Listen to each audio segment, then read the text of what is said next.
बिस्मिल्लाहिर्रहमानिर्रहीम। अस्सलामु अलैकुम। कहीं अनकहीं के साथ वजी अहमद सिद्दीकी आपकी खिदमत में हाजिर है। कोर कमांडर्स की इस वक्त ये तब्दीलियां हैरान कुन हैं। जबकि नई फ़ौजी क़यादत के इंतखाब में चंद माह ही रह गए हैं। ISPR के अलामिये के मुताबिक लेफ्टिनेंट जनरल फैज़ हमीद की जगह लेफ्टिनेंट जनरल सरदार हसन अज़हर हयात को कोर कमांडर पेशावर मुकर्रर किया गया है। जनरल अज़हर हयात मीरान शाह में तैनात डिवीज़न के कमांड कर चुके हैं और सेनेटर जनरल अब्दुल क़य्यूम का कहना है कि वो इस खित्ते को अच्छी तरह समझते हैं, वो इन मामलात को समझते हैं कि यहाँ पर खित्ते में किस किस्म की कार्रवाइयों की ज़रूरत है, क्या हिकमत अमली अख्तियार की जानी चाहिए। बहरहाल ये एक प्रोफेशनल फ़ौजी का दूसरे प्रोफेशनल फ़ौजी के बारे में तज्जिया है और राय है। जनरल फैज़ हमीद को कोर कमांडर भावलपुर मुकर्रर किया गया है और ISPR ने बताया कि लेफ्टिनेंट जनरल खालिद ज़िया को सेक्रेटरी पाकिस्तान आर्मी मुकर्रर किया गया है। बहरहाल ये 2-3 तब्दीलियाँ सामने आई हैं, लेकिन इसमें मरकज़ी तब्दीली जो है वो जनरल फैज़ हमीद का कोर कमांडर पेशावर के मनसब से मुंतकिल होकर तबादला होकर भावलपुर जाना है। भावलपुर भी एक बहुत अहम कोर है जो जिसकी सारी सरहदें भारत के साथ मिलती हैं और भारत की जंगी सूरत हाल को देखने के लिए जो है वो बहुत अहम ज़रूरत है। ये असल में इसका कुछ ये बस मंज़र भी है कि कोयटा के कोर कमांडर जो हैं जनरल सरफराज की शहादत के बाद जो बारिशों में हुई उनका हेलीकॉप्टर जो है वो तबाह हो गया और वो शहीद हो गए अपने साथियों समेत। तो जनरल आसिफ गफूर को जो ISPR के साबिक़ सरबराह हैं कोर कमांडर कोयटा मुकर्रर किया गया। इन तकर्रियों के जहाँ अस्करी और फ़ौजी हिकमत अमली के असरात होंगे वहाँ सियासी असरात भी हैं। असल में हम ज़्यादातर देखेंगे सियासी असरात जो है वो क्या होते हैं, क्योंकि कोर कमांडर पेशावर के साथ एक सियासी रवैया जो है वो मुंसलिक हो गया था। बहुत अफसोसनाक बात है क्योंकि ये किसी फ़ौजी के साथ इस किस्म का रवैया होना नहीं चाहिए था, लेकिन हुआ ये।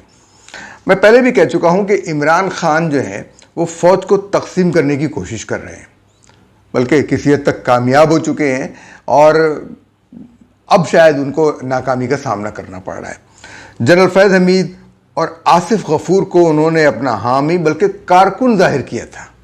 मुझे और ट्विटर पे सोशल मीडिया पे मुझे हैरत है कि ये दोनों हज़रात खामोश क्यों बैठे रहे। उनको कम से कम अपनी सफाई में तो कुछ कहना चाहिए था, लेकिन नहीं कहा। अगरचे इस मौके पर ये तब्दीलियाँ हैरान कुन हैं, लेकिन अचंभे की बात इसलिए नहीं है कि जनरल सरफराज की शहादत के नतीजे में तब्दीलियाँ तो होनी थीं। जनरल फैज़ हमीद और जनरल आसिफ गफूर दोनों फ़ौज के हाजिर सर्विस जर्नल हैं। क्या वो चाहेंगे कि फ़ौज के सरबराह को, उनके आर्मी चीफ को इस तरह मतून किया जाए जिस तरह PTI कर रही है?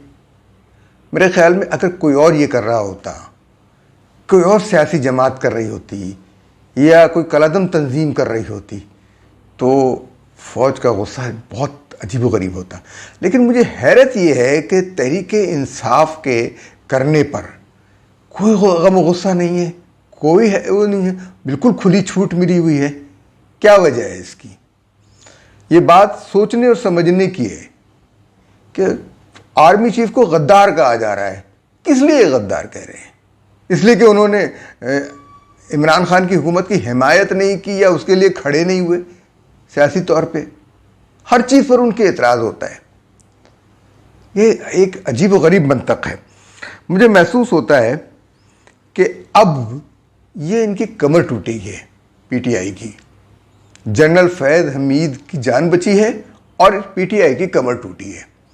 जनरल फैज़ हमीद जो है वो प्रोफेशनल से ज़्यादा PTI के उम्मीदवार लग रहे थे, यानी फ़ौज की सरबराही के लिए PTI का उम्मीदवार। ये बहुत अजीब व गरीब सा मामला है। जिसकी हिमायत PTI करे और सियासी उनके ऊपर लेबल चिपका दिया, बहुत अफसोसनाक बात है। मैंने जो है वो ये इस हैरत का इजहार जो है कि ये तब्दीली हुई है, पर क्यों हुई, इस वक्त क्यों हुई, ऐसा क्यों है, इस पर अस्करी तज्जिया निगार जो हैं वो हैरानगी का इजहार कर रहे हैं। अच्छा, मुझे महसूस होता है कि जनरल फैज़ हमीद की कोर कमांडर पेशावर से भावलपुर तब्दीली जो है वो उसके जो मामलात हैं वो बहुत जल्द ही मस्बत नज़र आएंगे। उनकी प्रोफेशनल सलाहियतें उभर कर सामने आएंगी। अगर वो फ़ौज की सरबराही के लिए मौजू तरीन शख्स हैं तो उनको गैर मौजू तरीन PTI ने किया उनकी सियासी हिमायत करके। ये गलत है और इसके बाद अब उनके इस बात की गुंजाइश नहीं रह जाती कि वो फ़ौज के सरबराह मुकर्रर हों। ये बहुत ही गलत है। अस्करी तज्जिया निगार ब्रिगेडियर आसिफ हारून ने मुझसे गुफ्तगू करते हुए अनकही के साथ बात करते हुए कहा कि मुझे हैरानी सिर्फ ये है कि चंद माह बाद जब नए आर्मी चीफ का तकर्रुर होना है, उसके नतीजे में नए कोर कमांडर्स की तकर्रुरियाँ होंगी और तब्दीलियाँ होंगी, इस वक्त ये फैसला क्यों किया गया। बहरहाल ये उनका तज्जिया है। अस्करी तज्जिया निगार जबकि सेनेटर जनरल अब्दुल क़य्यूम ने गुफ्तगू करते हुए कहा कि लेफ्टिनेंट जनरल सरदार हसन अजहर हयात इस इलाके को अच्छी तरह जानते हैं और फैज़ हमीद एक प्रोफेशनल फ़ौजी हैं। उनको भावलपुर कोर की अहम जिम्मेदारी दी गई है। इस कोर की तमाम सरहदें भारत के साथ मिलती हैं, जहां हमेशा पाकिस्तान के खिलाफ साजिशों के जाल बुनते हैं। जनरल फैज़ हमीद, चूँकि अब इनका तज्जिया तो यहीं तक है कि जनरल फैज़ हमीद जो है वो चूँकि DG ISI रह चुके हैं, तो भारत के साथ ISI की जो सरगर्मियाँ हैं वो बहुत वाज़ेह हैं। भारत के बारे में ISI ज़्यादा बेहतर जानती है, तो इसलिए भारत की साजिशों को वो अच्छी तरह समझते हैं कि भावलपुर की सरहद से भारत क्या कुछ कर सकता है। दूसरी तरफ PTI की साजिशों का भी ये तोड़ है कि वो वहाँ से निकल आए, क्योंकि जिस कदर करप्शन KPK गवर्नमेंट में है उसको पकड़ना बहुत ज़रूरी है। जनरल फैज़ हमीद की इज़्ज़त बचाई जाए और वरना जनरल फैज़ हमीद के नाम पर जो लाकानूनियत का तूफ़ान PTI ने KPK में मचा रखा है उसका इलाज किया जाए। कोर कमांडरों की तब्दीली के इस पस मंज़र में, यानी आज कोर कमांडर्स की तब्दीली हुई है और आज ही ये इत्तलात आई हैं कि तहरीक तालिबान पाकिस्तान के जिस कमांडर के साथ मुज़ाकरात हो रहे थे वो मारा गया। उसे अफ़गानिस्तान में मारा गया है। यानी उमर खालिद खुरासानी के साथ हाफिज़ दोस्त और कमांडर मुफ्ती हसन भी मारे गए। कहा जाता है कि पक्तिका सूबे में बारूदी सुरंग का ये निशाना बने हैं। मुफ्ती हसन का ताल्लुक़ मालाकंड से है। इस वाक़े के बाद कोर कमांडर पेशावर की तब्दीली मज़ीद मानी खेज़ हो जाती है। देखिए, ये सारी चीज़ें हैं पेशावर में तब्दीली और इसकी हवाले से, इसलिए इसकी पेशावर कोर का ताल्लुक़ जो है वो अफ़गानिस्तान की सरहद के साथ है, अफ़गानिस्तान के साथ है। अफ़गानिस्तान में होने वाले मामलात को इस कोर के कमांडर्स बहुत गहराई से देखते हैं, क्योंकि असरात इसके यहाँ पड़ते हैं। जनरल सरदार हसन अजहर हयात का इंतखाब इसलिए मौजू तरीन है और उनका इंतखाब ख़ित्ते में स्ट्रेटेजिक ज़रूरत को भी पूरा करता है। ये बहुत ही अजीब व गरीब मामलात हैं, तो इसलिए हमने इस मौजू पर बात करते हुए, गुफ्तगू करते हुए मुहतात भी रहना है, मामलात को सुलझाना भी है, समझाना भी है। लेकिन तहरीक इंसाफ जो है वो सियासत से जो है वो फ़ौज को निकालना नहीं चाहती। देखिए, तमाम सियासी जमातें इस बात पर मुत्तफ़िक़ हो चुकी हैं कि इस फ़ौज का सियासत में काम नहीं होना चाहिए। उन तमाम सियासी जमातों के मुतालिबे पर ही आर्मी चीफ ने और दीगर ISPR की तरफ से कहा गया कि हम न्यूट्रल हो गए हैं, यानी हमारा कोई इस पर किरदार नहीं होगा अब सियासत में, जिसका सबसे ज़्यादा मजाक PTI ने बनाया और ये साबित किया कि वो किसके कंधे पर चढ़कर आई थी। हमारे यहाँ फ़ौजी हजरात, फ़ौजी अफसरान, फ़ौज के लोग मुहिम जुइयाँ करते रहे हैं, सियासी जमातें बनाते रहे हैं, बिगाड़ते रहे हैं, खुद सियासत में आ गए हैं, खुद इक़्तिदार पे कब्ज़ा कर लिया है, नहीं तो पसे पर्दा जो है वो सियासी जमातों की डोर हिलाते रहे हैं। तो ये सब कुछ होता रहा है, लेकिन वो तमाम सियासी जमातें जो इनके इशारों पे चलती रही हैं, वो खुद चाहती हैं कि अब हमें हमारा काम खुद करने दिया जाए। लेकिन पीटीआई वाहिद जमात है जो फौज के कंधे पर चढ़कर इक़्तिदार में आना चाहती है, और सबसे ज़्यादा न्यूट्रल होने का मजाक हो।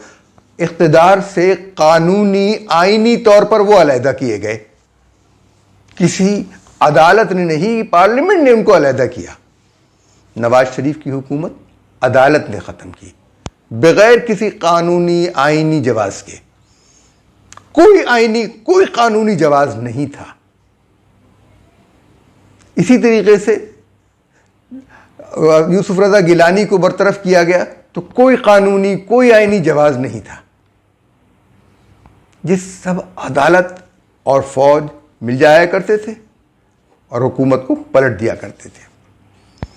अब जब फौज इस सारे अमल से अलग होना चाहती है तो उसकी राह में पीटीआई जैसी गलीज़ जमात जो है और पलीद जमात जो है वो रुकावट बन रही है, और उसको कोई कुछ नहीं कह रहा।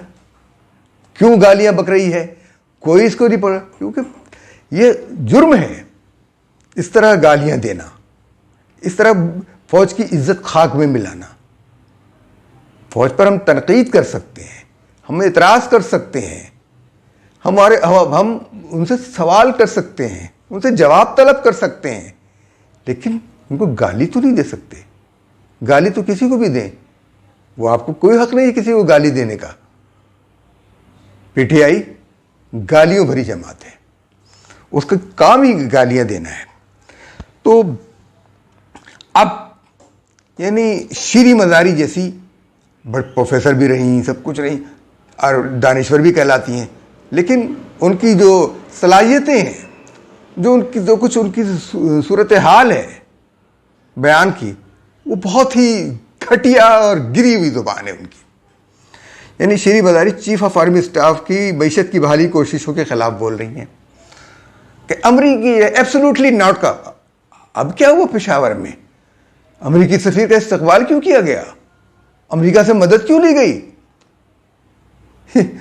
क्या मजाक बनाया है। और पीटीआई अमेरिका से जो इमदाद ले रही है उसको किसमें एब्सोल्युटली नॉट। पीटीआई की तरफ से जनरल फैज़ हमीद को आर्मी चीफ कहकर उनकी प्रोफेशनल सलाहियतों को अपनी सियासी गलाजत से आलूदा किया जा रहा है। बार बार कह नेक्स्ट आर्मी चीफ। आप क्या कहते हैं? आप जो है वो दीगर फौजियों की सलाहियतों को अंडरमाइन कर रहे हैं, दीगर कोर कमांडर्स की सलाहियतों को अंडरमाइन कर रहे हैं। ये आप अपना आर्मी चीफ के ओहदे के लिए पीटीआई का उम्मीदवार खड़ा कर रहे हैं। ये क्या मजाक है? इस तरह फौज को भी सोचना चाहिए, इसका नोटिस लिया जाना चाहिए, उनको गिरफ्तार किया जाना चाहिए और उनको काबिल इबरत सजा दी जानी चाहिए, इबरतनाक सजा। ये कोई बात नहीं है। हम नहीं जानते, हम जनरल फैज़ हमीद की बहुत इज्जत करते हैं और उनकी पेशावराना सलाहियतों के कायल हैं, क्योंकि पीटीआई उनकी पेशावराना सलाहियतों को सियासत के लिए की गलाजत से लेप रही है, उसके ऊपर पानी फेर रही है। ये तो वक्त आने पर मालूम होगा कि अगर वो आर्मी चीफ बने तो पीटीआई ही सबसे बड़ी दुश्मन होगी उनके खिलाफ बोलेगी, और या उनके साथ जो तवक्कुआत रखेगी वो कानून और अखलाकियात की तमाम हदूद से आगे बढ़कर होंगी। मेरा ये ख्याल है कि इस वक्त पीटीआई को सदमा पहुंचा है और बेहतर यह है कि पीटीआई की इन सरगर्मियों के ख़िलाफ़ और कार्रवाइयाँ की जाएं, और जो कुछ फॉरेन फंडिंग केस के अंदर सामने आया है उसके ख़िलाफ़ कार्रवाई की जाए। मुकदमा पूरा मौजूद है, सबूत सारे मौजूद हैं, देर लगाने की ज़रूरत नहीं है। FIA को ज़्यादा मेहनत करने की ज़रूरत नहीं है। इलेक्शन कमीशन ने 8 साल के बाद फैसला किया है, तो 8 साल में जितनी दस्तावेज़ात जमा हो सकती थी उनके सफ़ात की तादाद हज़ारों में है।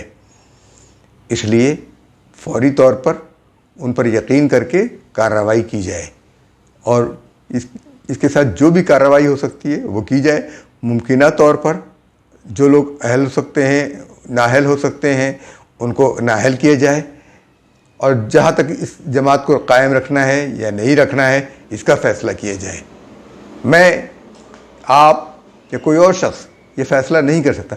अदालत को कानून और आइन की रोशनी में फ़ैसले करने चाहिए, अपनी ख्वाहिशात की रोशनी में नहीं, जो अब तक होते रहे हैं। इजाज़त दीजिए। अल्लाह हाफ़िज़।